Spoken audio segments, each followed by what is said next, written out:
Hi, and welcome to eCademy. This is just a quick video to cover some of the information from orientation that maybe got lost because we know there's a lot going on and we just want to help you get started as a virtual student. So just covering some basics for you.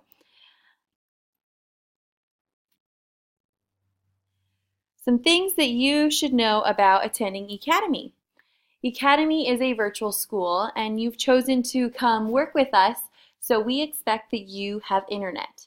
If the internet goes down in your house, you are responsible for finding new internet. We have a lot of places that have free internet, the library, McDonald's, Starbucks, Dillon's. We also have the eCafe that's open at school Monday through Thursday, and you're more than welcome to come in there and work.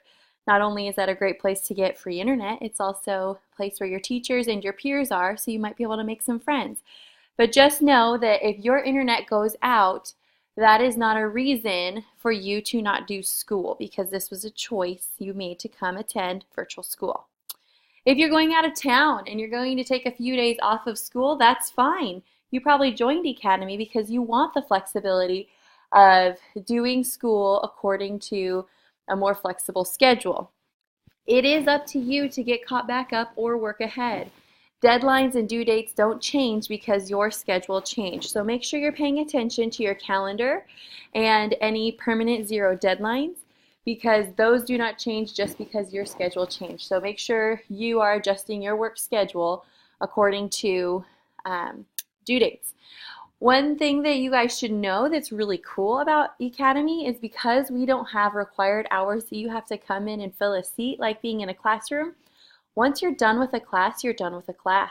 So let's say you've got a class you really enjoy doing. You can work ahead, and as soon as you are done with all of the content, you can come in and take your final whenever you would like. You just have to contact your teacher. That's one really awesome thing about being in virtual school. You can do your homework and your classwork on the weekends if you want. You can work ahead. It's okay if you fall a little bit behind. You just have to make sure that you're accountable and you get yourself caught back up.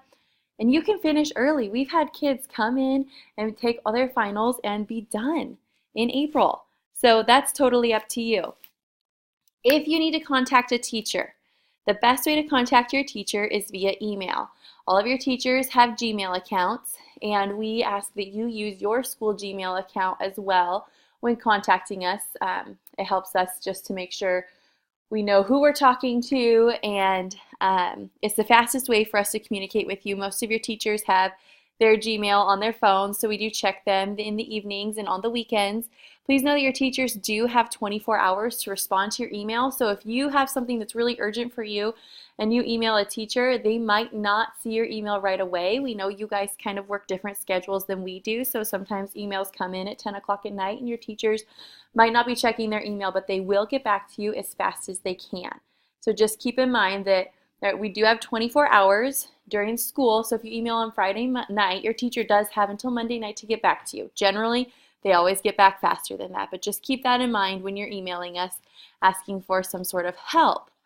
On that note, when you turn in an assignment, teachers have 48 school hours to get assignments graded and returned to you. If you're working on papers or large projects, teachers do have more time. Generally, it does not take us that long to get your work back to you, but just remember that when you turn something in, we have lots of students and we get to your work as fast as we can, but it's not always within just a couple minutes or hours.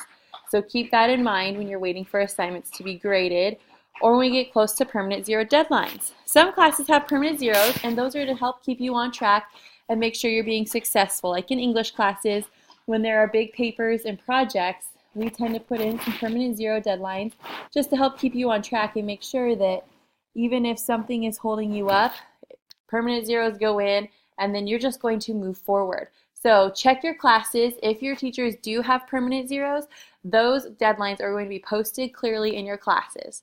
And your teachers will also communicate that with you as permanent zero deadlines come up. This will not be a surprise to you.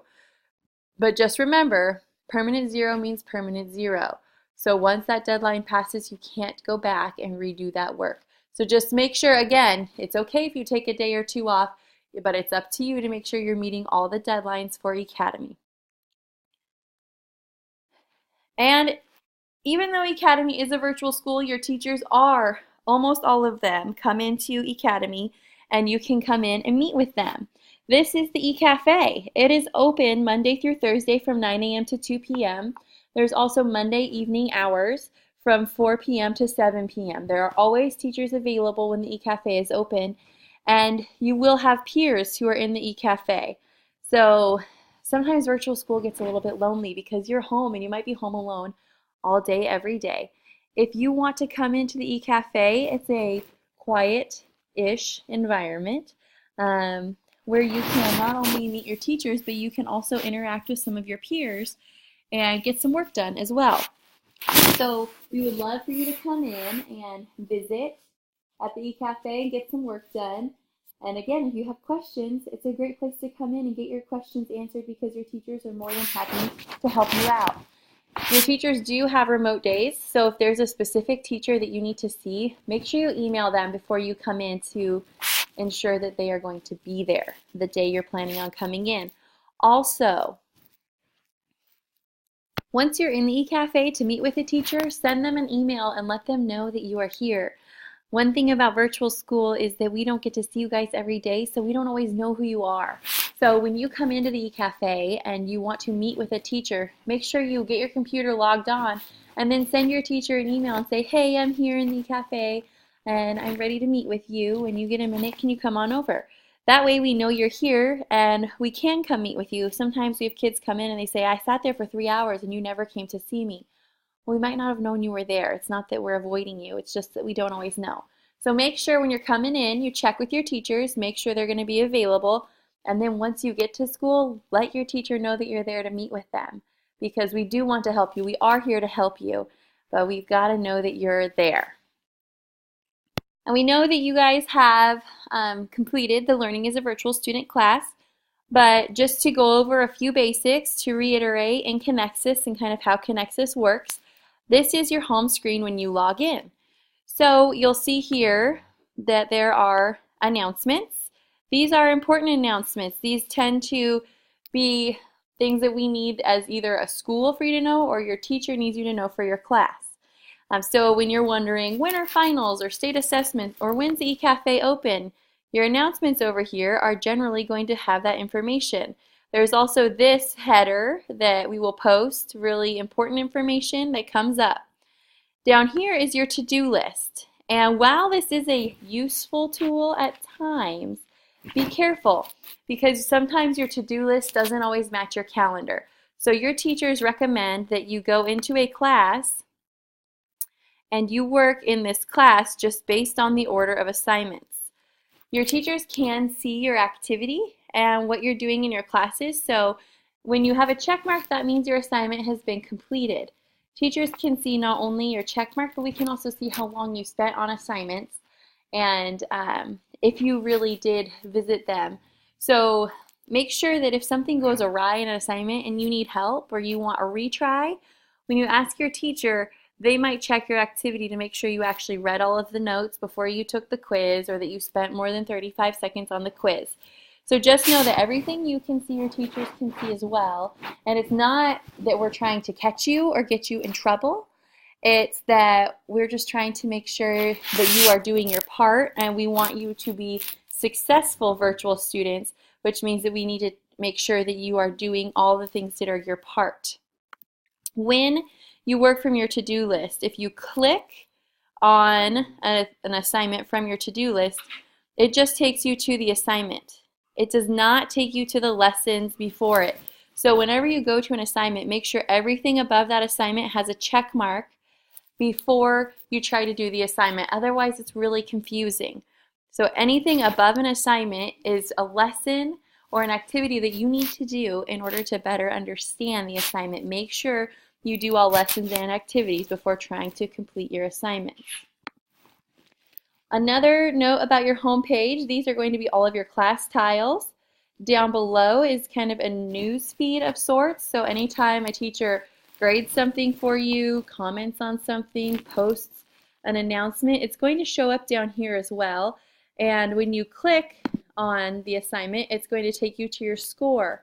If you want more information, you can scroll through here Generally below, if your teacher leaves you feedback, there's also going to be feedback and any linked documents. So that's one way to check your grades. You can also go into your grade book. Okay, it's this tab. It looks like a speedometer. It's called Performance, and that is your grade book for every class. So you can see when the assignment was due, when you turned it in, and the grade that you got on the assignment. From your home page, you can also, so you can navigate to your classes by clicking tiles. You can also use this drop-down menu. And let's say that we are in Learning as a Virtual Student and you want to go to your algebra class. You just click on algebra from there. And at the top of the class, algebra has its own to-do list.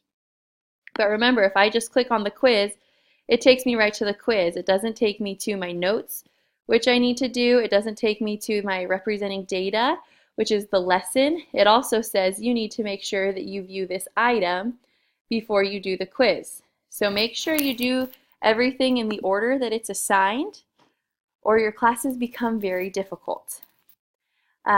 Paper with lines on it, that's a lesson, or that's an assignment. So that means that there's some sort of activity that you need to submit in order for this to be complete. If it's just a blank piece of paper, that's a lesson. So that's probably all the information your teacher has gathered for you in order for you to be successful. Question marks are quizzes. So just make sure when you go through a class, you do everything in the order that it's assigned. Make sure you watch all videos, because your teachers tend to make videos about the work that we think might trip you up.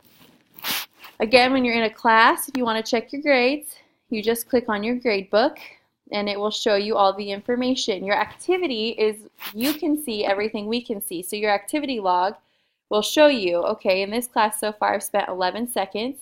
I clicked on contact information at 5:02 p.m.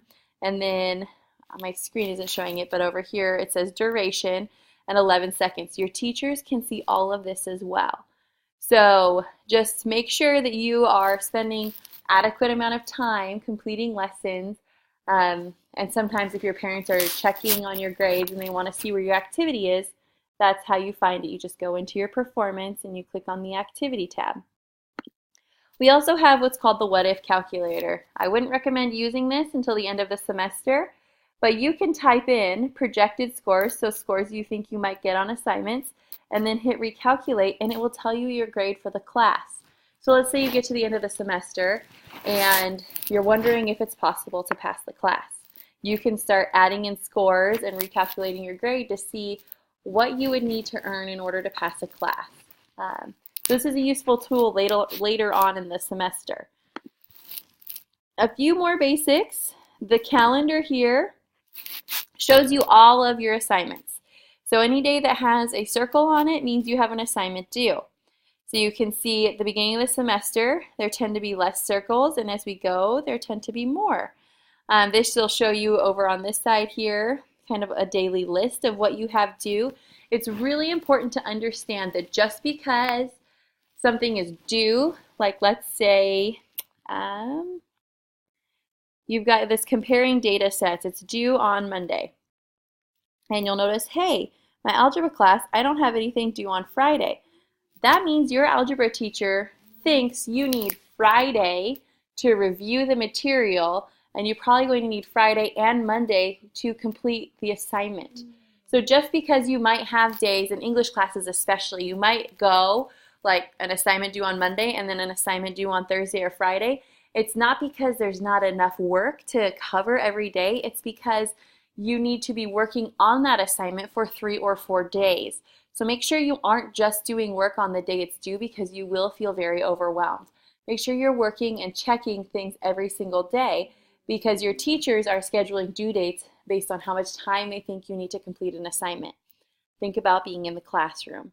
You didn't always have an assignment due every single day in every single class, but you did learn something every single day, and maybe you were building a project or compiling notes that then you turned in at the end of the week. So just remember, just because you're not in a classroom with a teacher telling you exactly what to do every single day doesn't mean you don't need to be working in every class every day.